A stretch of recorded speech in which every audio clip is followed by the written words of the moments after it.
संजीवनी अस्पताल बाल एवं शिशु रोग, general surgery, plastic surgery, neuro surgery, नेत्र रोग, फिजियोथेरेपी, स्त्री एवं प्रसूति रोग, हृदय एवं शुगर रोग, हड्डी एवं जोड़ रोग, कार्डियोलॉजी, दंत रोग, इमरजेंसी चिकित्सक सुविधाओं में एक भरोसेमंद नाम है। ICU। नमस्कार, मैं हूं प्रमोद और आप देखना शुरू कर चुके हैं दी-सड़कनामा.com। हरियाणा में रिजल्ट के बाद अब 12 तारीख यानी दशहरे के बाद है वो नई सरकार शपथ ले लेगी। जी हम आपको बता दें कि हरियाणा में चुनाव के बाद जो मतगणना हुई और फिर जो नतीजे आए उसमें भारतीय जनता पार्टी को 48 सीटें मिली हैं और कांग्रेस पार्टी को 37 सीटें मिली हैं और INLD को 2 सीटें मिली हैं। कल 3 जो निर्दलीय प्रत्याशी जो चुनाव जीते उन तीनों ने भारतीय जनता पार्टी को समर्थन दे दिया है, यानी कि अब भारतीय जनता पार्टी के पास जो आंकड़ा है वो 51 का पहुंच चुका है। और अब चूँकि शपथ ग्रहण समारोह होगा जिसमें मुख्यमंत्री के साथ साथ 4 कैबिनेट मंत्री और जो राज्य मंत्री हैं वो अब शपथ लेंगे। हालांकि अभी कार्यक्रम है वो तय नहीं हुआ है और ये कयास लगाए जा रहे हैं कि दशहरा के बाद कभी भी शपथ ग्रहण समारोह है वो हो सकता है। आज इस वीडियो में हम चर्चा करेंगे कि आखिर नायब कैबिनेट में किसको जगह मिलने जा रही है, क्योंकि मुख्यमंत्री नायब सिंह सैनी हैं जो अभी कार्यवाहक मुख्यमंत्री हैं। चुनाव के बाद क्योंकि ये चुनाव जो लड़ा गया उनके नेतृत्व में चुनाव लड़ा गया, भारतीय जनता पार्टी ने ये बैकवर्ड का कार्ड खेला जो नायब सिंह सैनी हैं उनका नाम है, वो उस पर ऐलान किया गया कि मुख्यमंत्री का चेहरा है वो नायब सिंह सैनी ही होंगे। तो हम आपको बता देते हैं कि नायब सिंह सैनी के अलावा जो कैबिनेट मंत्री हैं जो शपथ लेंगे, जिनमें जो नाम सबसे ज़्यादा चर्चा में हैं उन नामों पे आज चर्चा करेंगे। मूलचंद शर्मा हैं जो बल्लभगढ़ से बीजेपी के विधायक हैं और मनोहर लाल 2 सरकार में और फिर नायब सरकार में वो कैबिनेट मंत्री रहे हैं। मूलचंद शर्मा को फिर से जगह है वो दी जा सकती है। इसके साथ साथ अनिल विज हैं जो बड़ा नाम है, जो अंबाला कैंट से फिर से चुनाव जीत करके विधानसभा पहुंचे हैं और मनोहर लाल 1 में और 2 में वो मंत्री रहे हैं और नायब सिंह सैनी कैबिनेट में उनको शामिल नहीं किया गया। वो थोड़ा नाराज़ थे, उसके बाद उन्होंने शामिल होने से मना कर दिया था। अब उन्होंने इच्छा जताई है कि वो मुख्यमंत्री बनना चाह रहे हैं, उनका भी एक दावा है और ये कयास लगाए जा रहे हैं कि अनिल विज और आरती राव इन दोनों में से डिप्टी CM है वो बनाया जा सकता है, क्योंकि आरती राव है जो अटेली से विधानसभा पहुंची हैं और केंद्रीय मंत्री राव इंद्रजीत सिंह की बेटी है आरती राव।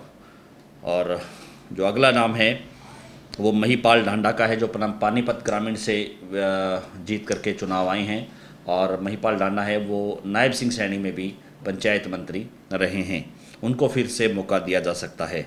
इसके साथ साथ कृष्ण बेदी का जो नाम है वो चर्चा में है।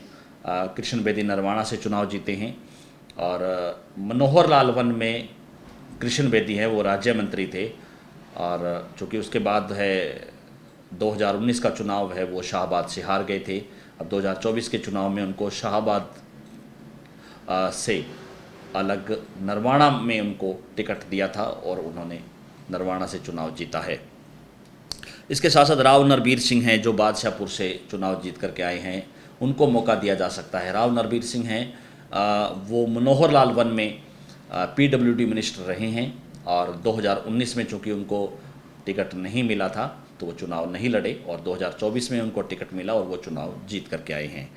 राव नरबीर सिंह के अलावा अरविंद शर्मा हैं जो पूर्व में सांसद रहे हैं रोहतक के। 2024 का जो लोकसभा चुनाव में जो उन्होंने दीपेंद्र हुड्डा के सामने हारा था, तो अरविंद शर्मा हैं उन्होंने गोहाना से चुनाव जीता है। अरविंद शर्मा को नायब कैबिनेट में शामिल किया जा सकता है।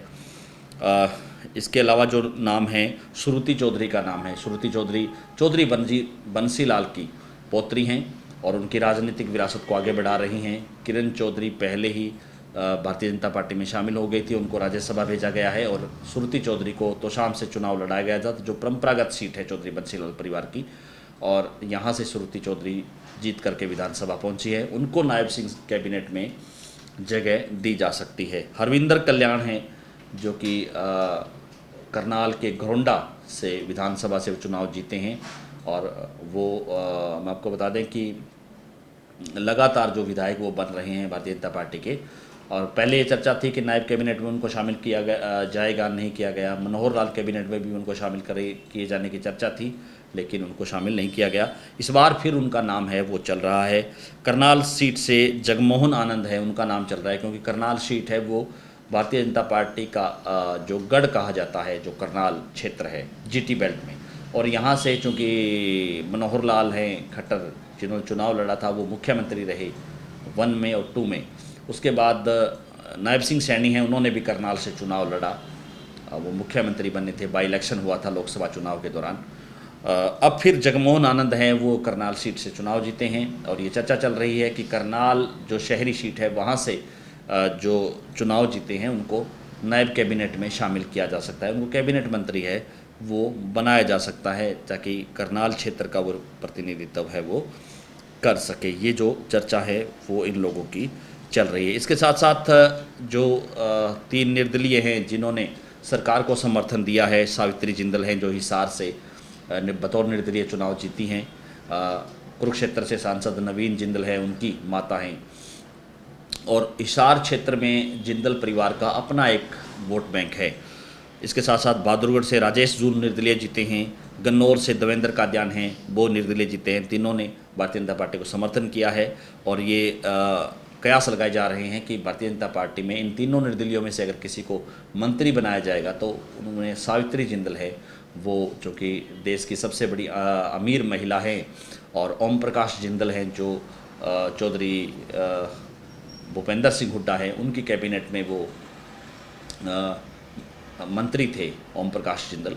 तो उनको जो है उनकी धर्मपत्नी है सावित्री जिंदल, उनको मंत्री बनाया जा सकता है, नायब कैबिनेट में उनको शामिल किया जा सकता है। यह भी कयास है, लेकिन बहुत जल्द है इन नामों पर मोहर है वो भी लग सकती है, क्योंकि जब भी शपथ ग्रहण समारोह होगा उससे कुछ घंटे पहले ही ये तय होगा कि किस किस को मंत्री बनाया जाएगा और किस किस को उसके बाद जो है पोर्टफोलियो है वो बांटे जाएंगे, किस किस को क्या क्या विभाग है वो दिया जाएगा। उसके बाद जो सरकार है वो स्मूथली काम करेगी। बीजेपी को पूर्ण बहुमत मिल चुका है और जो प्रदेश के लोग हैं वो ये उम्मीद कर रहे हैं कि सरकार है वो बेहतर तरीके से काम करे, और यही जो है उम्मीद है वो की जा रही है। तो इस वीडियो में सिर्फ इतना ही। ज़्यादा से ज़्यादा इस वीडियो को आप शेयर जरूर कर दीजिए और कमेंट सेक्शन में आप अपनी राय जरूर दीजिए कि इस पूरी वीडियो को लेकर के आप क्या सोचते हैं। कोई भी अपडेट आती है तो हम आपको इसी प्लेटफॉर्म पे आपको देते रहेंगे। बहुत बहुत शुक्रिया।